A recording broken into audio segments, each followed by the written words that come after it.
皆さんこんにちは。ジャパニーズポッキャスト with 花へお越しくださりありがとうございます。このポッドキャストは日本語を勉強中の方へ向けたポッドキャストで、日本の文化やニュース、また私の個人的な体験だったり経験など様々なことを日本語でお送りしています。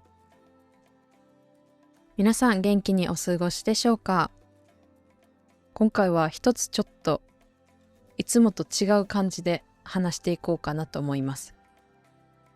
その違い、もうすでにね、気づいた方もいるかもしれないんですけど、大阪弁で話していこうかなと思います。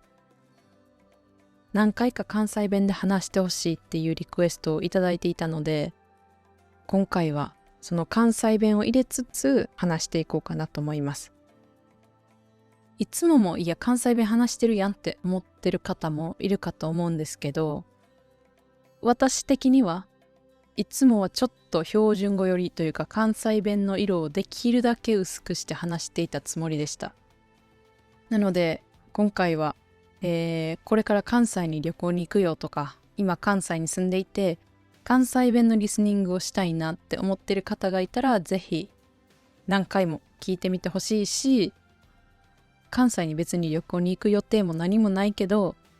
ちょっといつもと違う雰囲気のポッドキャストもいいんちゃうってそう思ってくれる方がいたら、ぜひこのまま聞いてみてほしいなと思います。関西弁やからこそリスニングがいつもよりも、難しいなって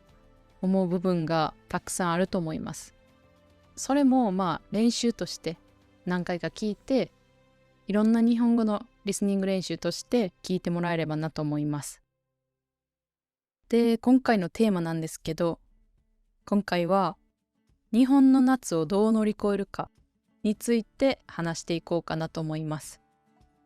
今皆さんの住んでる国はどうですか？めっちゃ日本と同じぐらい暑かったり、あとは南半球の国だから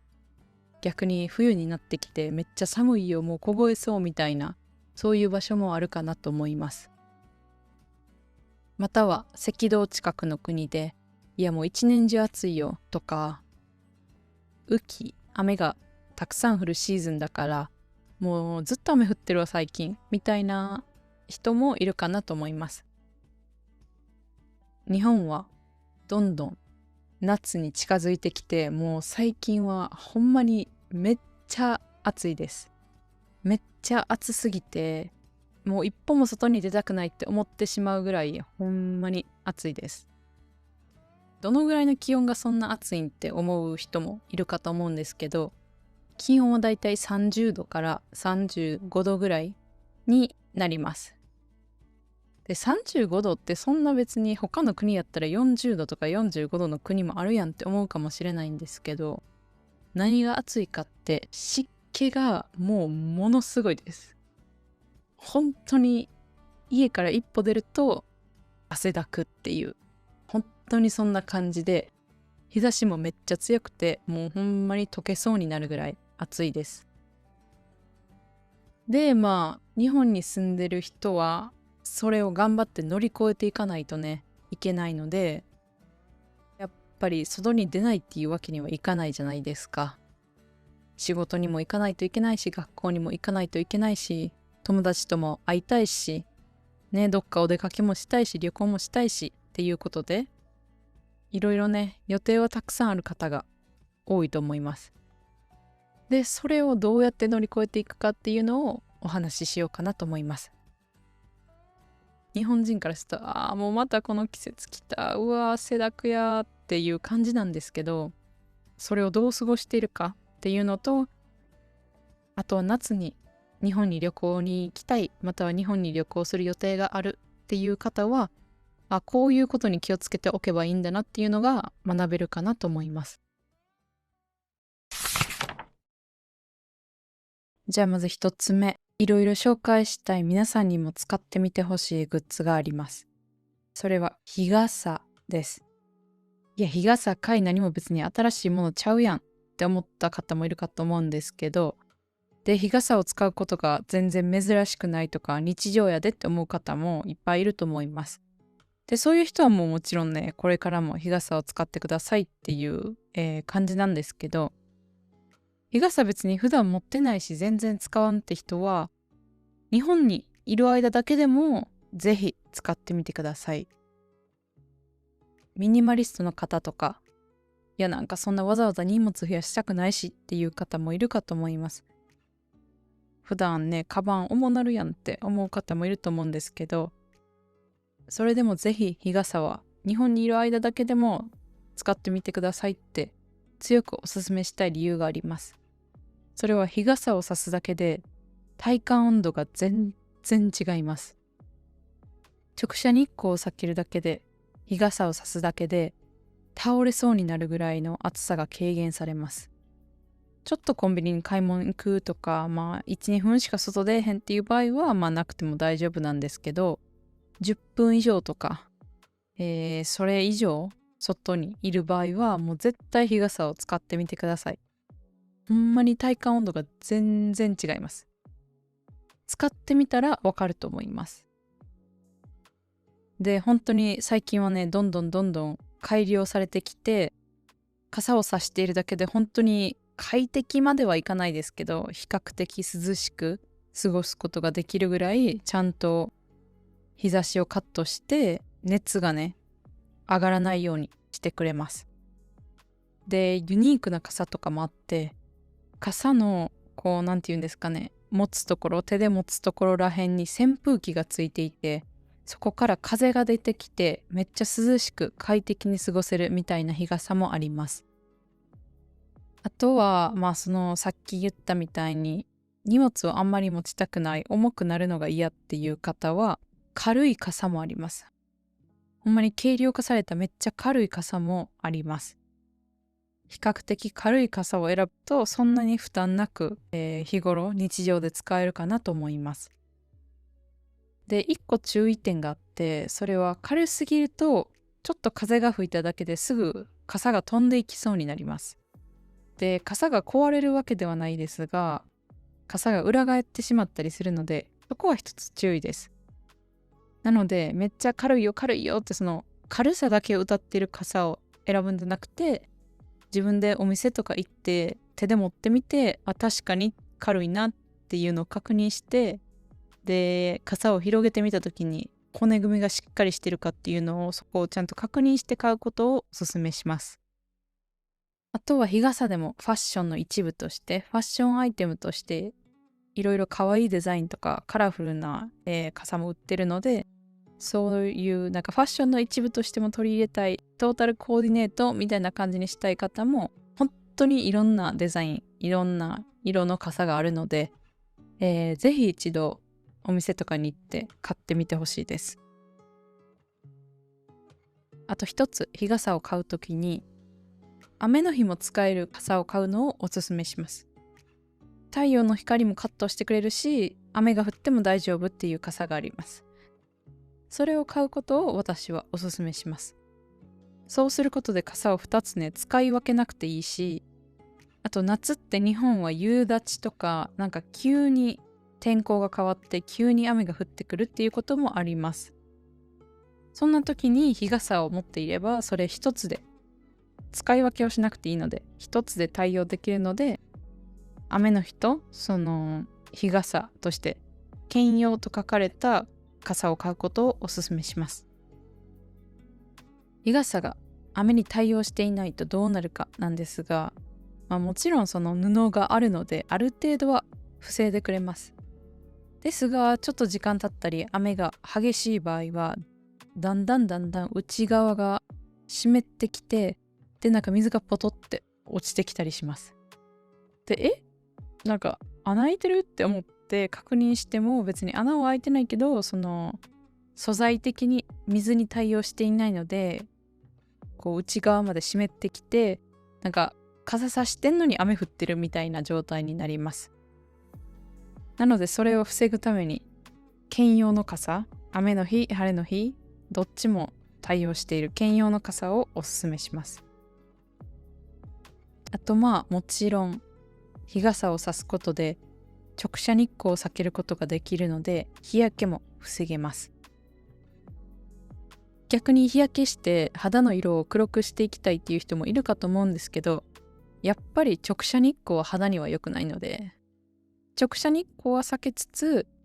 ほんで日焼け止めも塗りつつゆっくり焼いていくみたいなんだったらまだいいと思うんですけど、いきなり日焼けしすぎて真っ赤になって肌が痛くてシャワーできないとか、背中痛すぎて寝られへんみたいなね、そういう状態を防ぐために日傘、これはもうぜひ皆さん使ってみてください。では2つ目。2つ目はハンディファンです。ハンディファンっていうのは小さい扇風機です。これもね、日本人は使ってる方ほんまにめっちゃ多いんちゃうかなって思います。私も絶対に持っていきます。正直外の気温が暑いとハンディファンで風を送ったとて熱風がその顔に当たるだけなんで、あんまりって思う方もいると思います。で、実際確かにそうです。その外の気温が暑すぎると熱風が当たるので、なんかそんなに変わらんのちゃうっていう部分はあるんですけど、でも私はずっと使っていて、そのハンディファンがある時とない時じゃあもう全然違います。なのでね、本当にハンディファン、日本に来たら買ってみて使ってみてほしいです。で、最近はほんまにいろんなハンディファンがあります。私が持ってるハンディファンはほんまにシンプルな、ただなんか風が出るだけのやつなんですけど、最近のはこう風を冷たくしてくれる冷却機能がついたハンディファンもあります。なのでさっき私が言ったような熱風を顔に浴びるっていうことがなくなる、ちゃんと冷たい空気が顔に当たるように、体に当たるようになるハンディファンもであります。あとは小さいのにめっちゃ風の勢いがすごいやつとか、首からかけれるものなので、手に持ってとか、日傘もさしてハンディファンもさしてだと手が埋まるじゃないですか。そういうのがなくなるように首からかけれるハンディファンとかもあるので、皆さんの好きなスタイルのものを選べるので、ぜひ使ってみてください。使わない理由はいろんな理由があると思います。カバンの中身減らしたいとか、もう別に汗だくでも大丈夫とか、扇風機をわざわざ手に持ってずっと顔に当てるのももうめんどくさいからそういうのしたくないっていう人もおると思うんですけど、もうあるとないじゃ全然違います。あと旅行はやっぱりできるだけ快適に過ごしたいし、旅行じゃなくても例えば友達とご飯に行くのに、その前に行き道でも汗だくなったらめっちゃ嫌じゃないですか。なので日傘とハンディファンとかもうぜひ使ってみてほしいです。では次、さっき紹介した日傘と、あとハンディファンは私が普段絶対に使っているものなんですけど、今から言うものは私は使ってはないけど使ってる人はめっちゃあるので、皆さんもぜひ使ってみてくださいっていうものを紹介します。一つ目は首につける冷たくなる保冷剤みたいなやつです。もちろん高いもの、いいものも売ってるんですけど、安いものだと300円ぐらいで売ってると思います。これは一旦冷蔵庫に入れて冷やしておいてその後に使うっていうものなので、皆さんが買った瞬間に使えるかはちょっとわからないんですけど、これはね、ずっと首元を冷たく保ってくれる商品なので、日本で夏に一日中外におるとか旅行するとか、そういう時はもうぜひ一度使ってみてほしいです。よく見かけるのは子供とかそのお母さんとかがよく使ってるなっていう印象です。やっぱり子供ってなんか暑くても元気やからなんとかなるやろみたいな根性論みたいなそういうのがあったり、子供自身も暑い倒れそうって自分ですぐ分かって親とかに伝えれたらいいんですけど、そうじゃない人もいると思うので、もう事前の対策ということで首にね、なんかそういう保冷剤みたいなのをつけてる人、巻いてる人が多い気がします。なので皆さんももうできるだけ快適に、涼しく過ごしたいっていう人はそういうのを使ってみてほしいなと思います。では次はグッズではなく食べ物です。夏のその暑さを乗り切るための食べ物を3つ紹介しようかなと思います。まず1つ目は塩分チャージです。これは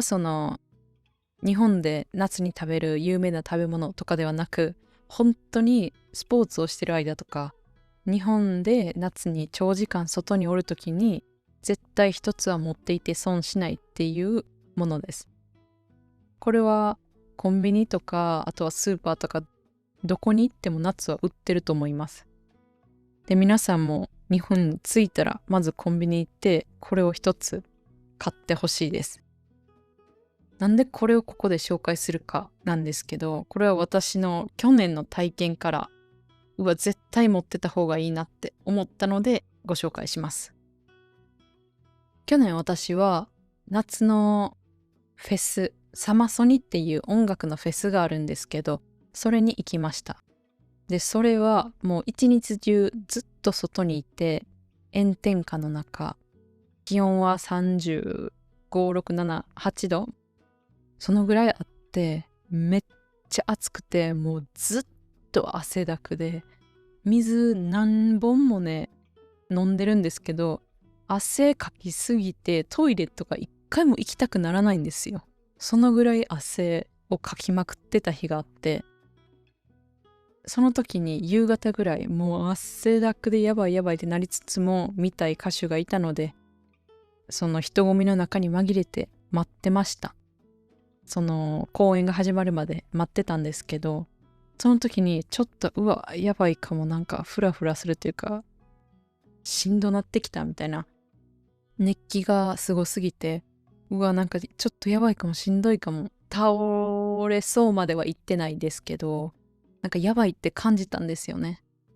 で、その時に友達が塩分チャージっていうこの塩のタブレットを持って行って、でそれを一つもらって食べました。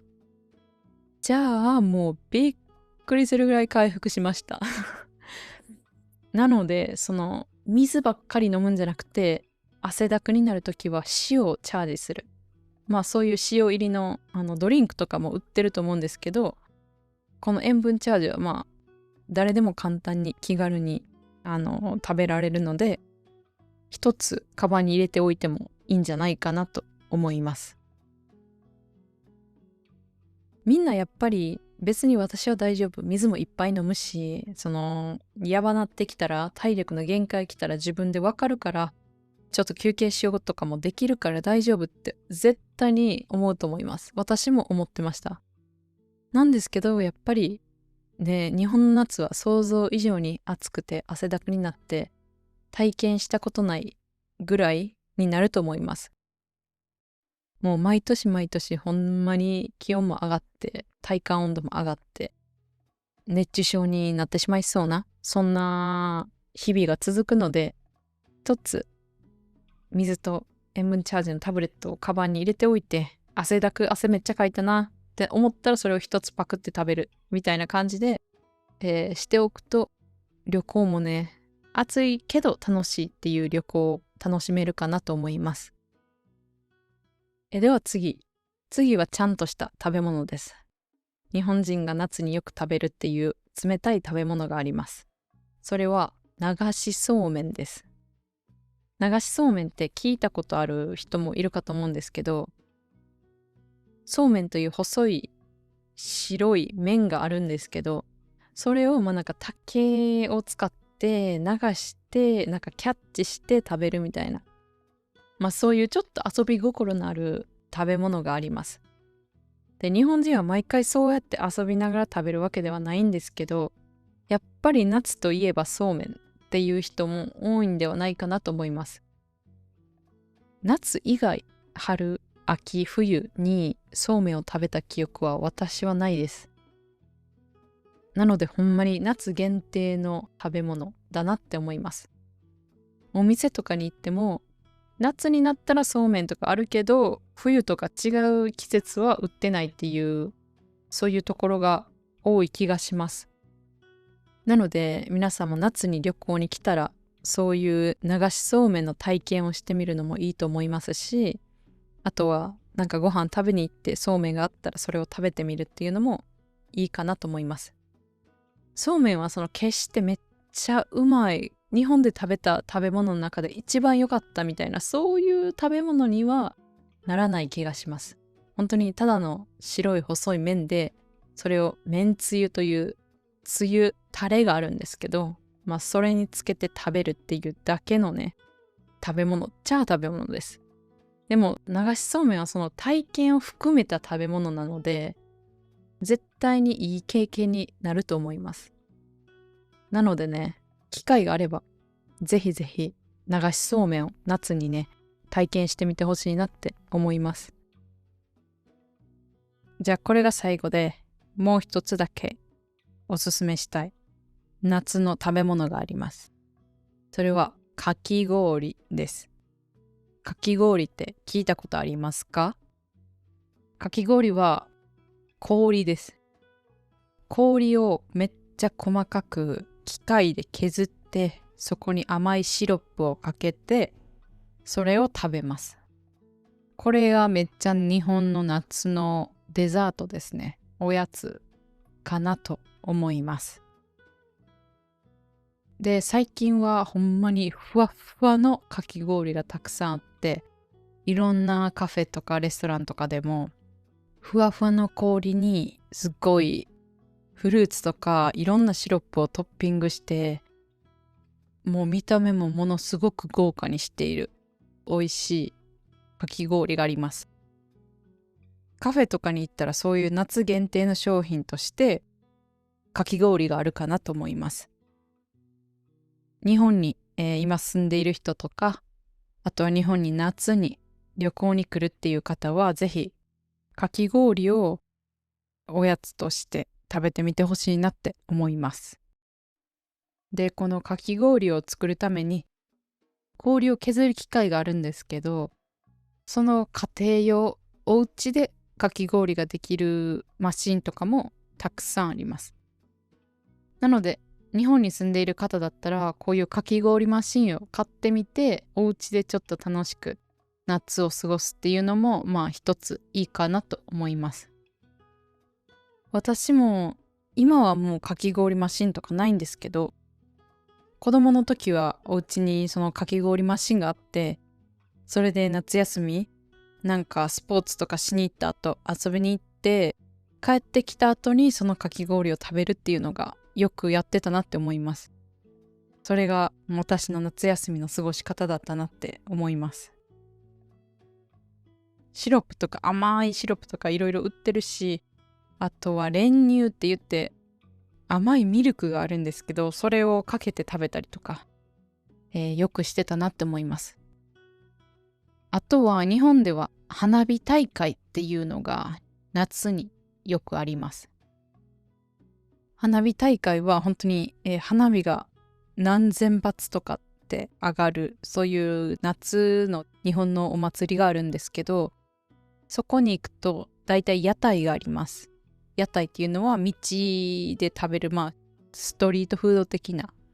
お祭りの時にだけ出ていたりします。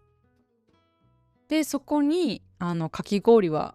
ほとんど 100% ぐらいであるんじゃないって思います。冬のお祭りだとかき氷はなかったりするんですけど、冬やと寒いので誰も氷食べたいとかはならないじゃないですか。でも夏は暑いし氷食べたいっていうそういう需要もたくさんあると思うので、夏のお祭りに行くとかき氷は食べれるかなと思います。でも私のおすすめはそういう屋台とかで食べるんじゃなくて、お店の本当にふわっふわのかき氷を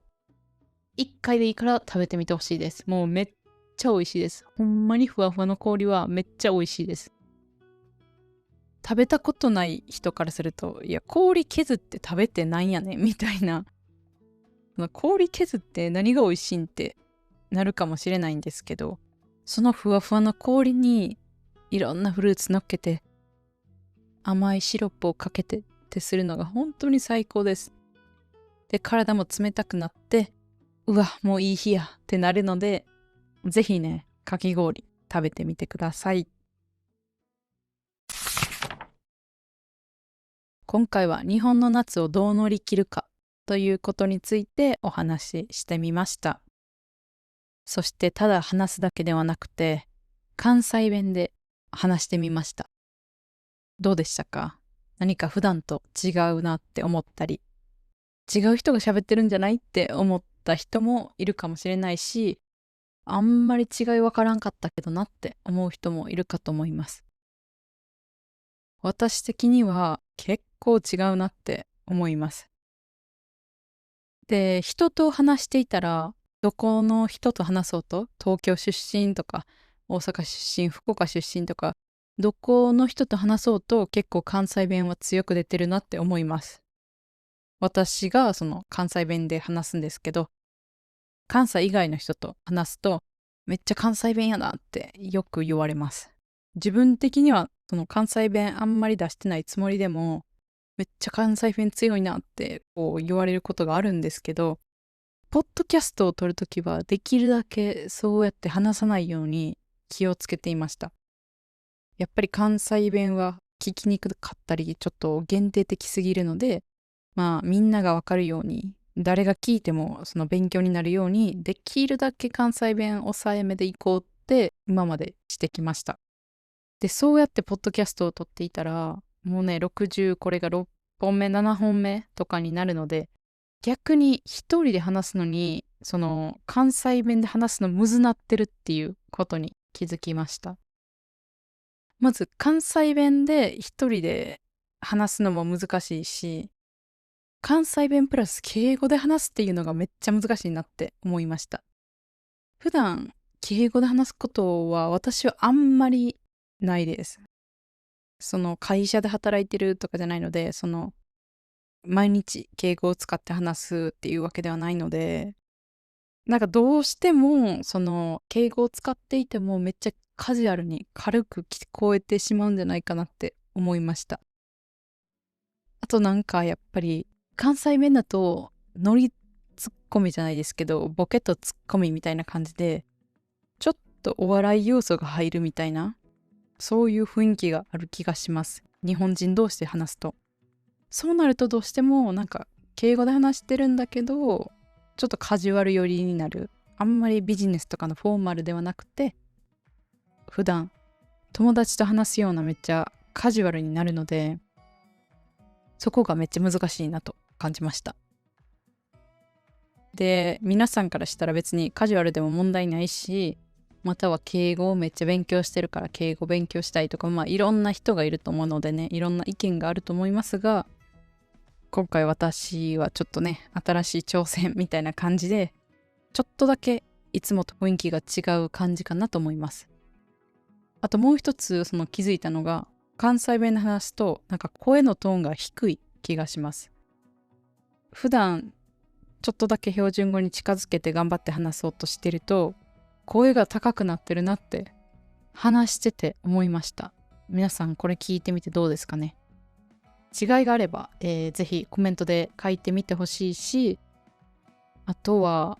こっちの方がいいとか、いや普段話してる方が好きとか、まあいろんな意見あると思うので、それもぜひ今後の参考にしたいので、何でもコメントで教えてくれたらなと思います。